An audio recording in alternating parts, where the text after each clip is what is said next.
நேபாள் நாட்டு ராஜ குடும்பத்தில் பிறந்து இந்திய சினிமாவில் நடிக்க வந்தவங்க தான் நடிகை மனிஷா கொய்ரலா. அரசியல் செல்வாக்கு, அதிகார செல்வாக்கு கொண்ட குடும்பத்தில் பிறந்த மனிஷா கொய்ரலா பல நடிகர்களால் ஏமாற்றப்பட்டு புற்றுநோயால் பாதிக்கப்பட்டிருக்காங்க. வாழ்க்கையில் படாத கஷ்டங்கள் இல்லைன்னு தான் சொல்லணும். இந்த செய்தியில் மனிஷா கொய்ரலாவினுடைய கண்ணீர் கதையை தான் நம்ம பார்க்க போகிறோம். 1970ஆம் ஆண்டு ஆகஸ்ட் மாதம் 16ஆம் தேதி நேபாள் தலைநகர் காட்மண்டுவில் தந்தை பிரகாஷ் கொய்ரலா, தாய் சுஷ்மா கொய்ரலாவுக்கு மகளாக பிறந்தாங்க. நேபாளத்தை பல ஆண்டுகளாக ஆட்சி செய்து வரக்கூடிய அரச குடும்பம் தான் மனிஷா கொய்ரலாவினுடைய குடும்பம். தனது ஆரம்ப பள்ளி படிப்பை நேபாளத்தில் படித்த மனிஷா கொய்ரலா மேல் படிப்பை டெல்லி பப்ளிக் ஸ்கூலில் படித்தாங்க. மனிஷாவிற்கு சினிமா மீது ஆர்வம் இருந்ததால் நியூயார்க் சென்று ஃபிலிம் மேக்கிங்கில் டிப்ளமோ பட்டம் வாங்கினாங்க. அதோடு மட்டும் இல்லாமல் மாடலிங்லையும் இவங்க ஈடுபட்டு வந்தாங்க. அதைத் தொடர்ந்து நேபாளத்தில் ஃபெர்ரி பெட்டலா என்கிற படத்தில் 1989ஆம் ஆண்டு நடித்தாங்க.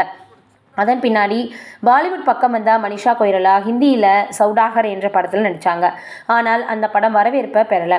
அதன் பின்னாடி 1942 அதற்கப்புறம் லவ் ஸ்டோரி என்ற படத்தில் நடித்தாங்க.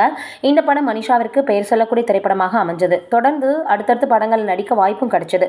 அப்போது தான் இயக்குனர் மணிரத்னம் பாம்பே படத்தில் மனிஷாவை கமிட் பண்ணார். இஸ்லாமிய பெண் கதாபாத்திரத்தில் மனிஷா கொய்ரலா ரொம்பவே பொருத்தமாக இருந்ததுனால பாம்பே படம் மிகப்பெரிய அளவில் வெற்றி அடைஞ்சுது.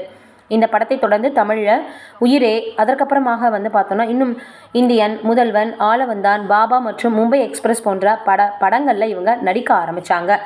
அதற்கப்புறமாக தனது கட்டழகாலும் அசாத்தியமான நடிப்பாலும் ரசனுடைய மனதில் இடம் பிடிச்சவங்க மனிஷா கொய்ரலா 4 ஃபிலிம்ஃபேர் விருதுகளையும் வாங்கியிருக்காங்க அப்படின்றது குறிப்பிடத்தக்கது.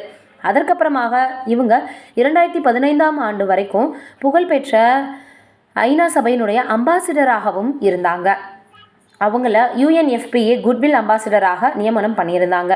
பிரபலமாக இருந்த மனிஷா நடிகர் நானா படேகர், அக்ஷய் குமார், பாலிவுட் இசையமைப்பாளர் சந்தீப் சவுட்டா, கமலஹாசன் பல நடிகர்களோட காதல் கிசுகிசுகளில் இவங்களுடைய பெயர் அடிபட்டுச்சு.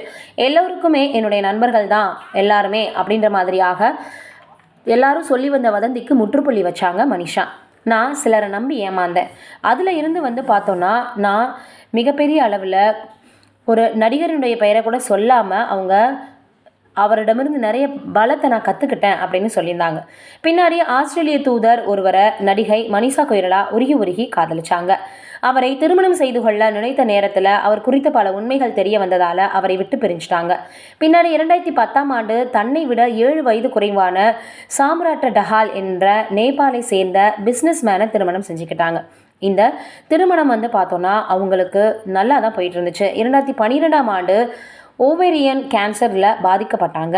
அதற்கப்புறமாக அதே ஆண்டு கணவரை விட்டு பிரிஞ்சு புற்றுநோயோட போராடி வராங்க மனிஷா. அமெரிக்காவுக்கு போய் புற்றுநோய்க்கான அறுவை சிகிச்சையும் செஞ்சாங்க. ஹீமோ சிகிச்சை செய்ததால் முடியெல்லாம் முதிர்ந்து மொட்டை தலையோட உடல் எடை குறைந்து இருக்கக்கூடிய ஃபோட்டோவை பகிர்ந்து எல்லோரையுமே அதிர்ச்சியில் ஆழ்த்தினாங்க. மேலும் கேன்சர் என்ன சொல்லக்கூடிய வாழ்வில் நிறைய தைரியங்களை எனக்கு கற்றுக் கொடுத்துருக்கு. நான் பல இருட்டான நாள்களையும் தனியான இரவுகளையும் கடந்திருக்கிறேன். நோயோட நான் போராடிய நாட்கள் வலி நிறைந்ததாக இருந்ததுன்னு பதிவிட்டிருந்தாங்க. அதுலேருந்து மீண்டு வந்த மனிஷா அதற்கப்புறமாக அவ்வளவாக எந்த படங்கள்லையுமே நடிக்கலை அப்படின்னு தான் சொல்லணும். ஆனால் நோயால் போராடி வருபவங்களுக்கு ஊக்கமளிக்கக்கூடிய வகையில் பல விழிப்புணர்வு நிகழ்ச்சிகளை அவங்க நடத்தி வந்துட்டுருக்காங்க. என்னதான் மனிஷா கொய்ரலா ஒரு ராஜ குடும்பத்தை சேர்ந்தவங்களாக இருந்தாலும் பணத்திற்கு குறைவில்லாமல் இருந்தாலும் வாழ்க்கையில் பல கஷ்டத்தை சந்திச்சிருக்காங்க. பணம் பத்தும் செய்யும் அப்படின்னு சொல்லுவாங்க. அந்த பணம் தான் மனிஷாவை புற்றுநோயிலிருந்து மீட்டு கொண்டு வந்திருக்கு. மனிஷா கொய்ரலா மீண்டும் சினிமாவிற்கு என்ட்ரி கொடுத்து நடித்து வந்துட்டுருக்காங்க. கடந்த ஆண்டு இவங்க ஹீரா மந்தி, த டைமண்ட் பஜார் என்ற வெப்தொடரில் முக்கிய கதாபாத்திரத்தில் நடிச்சிருக்காங்கன்றது குறிப்பிடத்தக்கது. நம்மளுடைய சார்பாக அவங்களுடைய வாழ்க்கை இன்னும் மேலே மேலே சிறக்கணும் அப்படின்னு வாழ்த்துக்களை தெரிவிச்சுக்கலாம். நீங்கள் என்ன நினைக்கிறீங்கன்றதை மறக்காமல் கமெண்ட்டில் சொல்லுங்கள்.